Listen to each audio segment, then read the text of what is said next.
We're gonna go to the sideboard.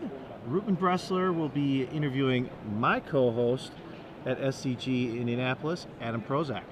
See you later.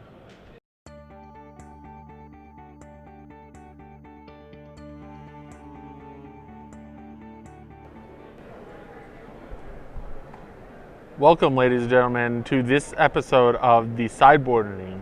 I am your host, Ruben Bressler, and No, I'm actually Ruben Bressler. oh, you're Ruben Bressler. It's close. I know you can't really tell, but I'm joined by Adam Prosak. I'm in the Adam sideboard. Prosak. You sure are. Okay, I'm not joined Ruben by Bressler. by 10K champion Adam Prosak here in the sideboard, and we're gonna have a little bit of story time because you had an interesting weekend. I had a wonderful weekend. Yeah, even though you didn't have the most. I didn't have success. the most wonderful weekend. Well, tell us a little bit about what happened. We'll go a little bit in chronological order. Let's start on the way down here.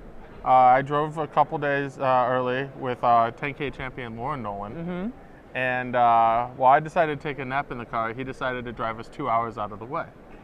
So our 7-hour drive became an 11-hour drive. Okay. So that was nice. And then we start playing the Invitational. And things start off really well. 7-1 day one. Unfortunately, the wheels fell off at some point. I won forward my final 5 rounds. Yeah. Okay. And I finished 33rd, probably like the second worst place to finish in the tournament. Yeah. And the person you lost to in the last round. Yeah, Brian Braunduin, who got 17th. So we actually just could have drawn. Right. But we didn't, and we both were semi-bubble people. Yeah, fair. That's pretty. Semi-bubble people is a technical term. Yeah, I see that. And so, moving on in the weekend, you stayed at Anthony Avatolo's house. I did. That's like a million miles which is away, but like that's okay. 2 hours from here. Yeah. Which is sort of like driving to a Grand Prix in Baltimore, but staying in Philadelphia or something like that. Something like that. Yeah, like just a ridiculous thing. But today, you did something interesting. Now, I want to. I'll tell you what you folks at home what he played today, but I'm going to show you one card, and then you guys get to guess. It's important to know that I borrowed a deck for today. Right. I played Counterbalance in the Invitational, and I have a habit of wanting to play different decks in each Legacy tournament. Right. So here's one card he borrowed. That's an Arabian Nights Mountain. And if you're frequent listeners of Star City Live, then you know exactly who I borrowed this from. So and exactly what I played. So Patrick Sullivan let Adam borrow Burn for the day. Spells. Let him suit up with his Arabian Nights Mountains, which is very nice of him. Building the deck was like super fun. Yeah. You got to see the Patrick Sullivan's actual box of red cards. Right. Like Todd Anderson was watching us build decks, and he didn't think the red box was actually real. Oh, geez. Oh, it's real. That's awesome. So talk to us a little bit about the deck building process of Burn. It looks obvious if you don't really pay attention, but there's actually a lot of little details that you need to pay attention to. You do get some significant choices. Basically, since I'm borrowing Patrick's stuff, I want to start with what he has going on. Yeah. And I just took out cards that I didn't like. Sure. And that's what Ollie did to make top 8 of the Invitational as well. But basically, you start with like 21 lands, some vortexes, like all the 1-mana burn spells. Not a lot of cards that can be interacted with. Right. Stuff like Hellspark Elemental, Keldor Marauders, even Vexing Devil. You can swords that. You don't want their swords to be good. Right. And so, Ollie went with Searing Blaze. I also went with You also went with Searing Blaze. So talk a little bit about why Searing Blaze instead of Flame Rift in the main deck.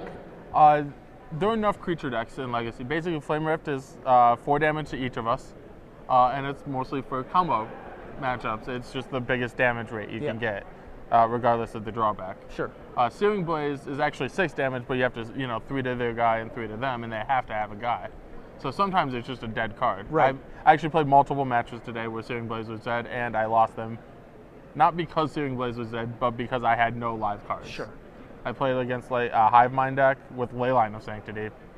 Of course, because it's a Legacy tournament. Yeah. Like sometimes, Yeah. I also lost to an Omniscience deck, and I lost to a Rug Delver deck. Okay.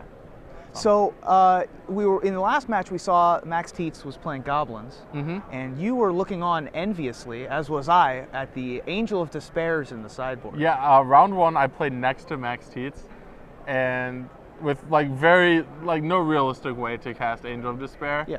His opponent cast Show and Tell. Max put Angel into play, and blew up the Emrakul that his opponent. I That's was just like, pretty good. holy bejeebers! Yeah. So would you? Yeah. Is that something that you would even consider for the burn deck? Or Almost. Yeah. Almost. Like it would be great against Omniscience. It would be the best card. Like right now I have Mindbreak Trap. Okay. As my like uncastable card of choice. Right. But I think that one's a good uncastable. Nice. So going forward in Legacy, would you suggest burn as a deck to play, or is this sort of like a bucket list situation? I mean, I've played burn before. I played it in an open, and I cashed that open. Nice. It's actually a very fun deck to play. It's not the most powerful thing you can do in Legacy, but it's like solid. You know what you're doing. Yeah, setting fire to people. Yeah. Is fun. Yeah. Yeah, you get to sing Adele songs. Sure. So like, there's lots of perks. Like I peeled a Fire Blaster in one match where Patrick Sullivan was watching. It was a really good that feeling. Feels good For both sure. of us, yeah. Nice. Well, Adam, thank you for joining me in the sideboard. You have Yeah. X and 3, and so you're probably moneying. You're top 64. Likely. I was outside looking in going into the round, but I think I jump enough places. Okay, excellent. They haven't posted standings Sure. yet, but Well, heck, I mean, it's burn. That's awesome, and you got to play with Patrick Sullivan's Mountains. That's so cool. So, thank you for joining me. Yeah, This was thank great. you. I appreciate catching up with you. We're going to cut to a video of the Draft Open coverage with watching Jerry Thompson build his draft deck here at the Star City Games Invitational in Atlanta.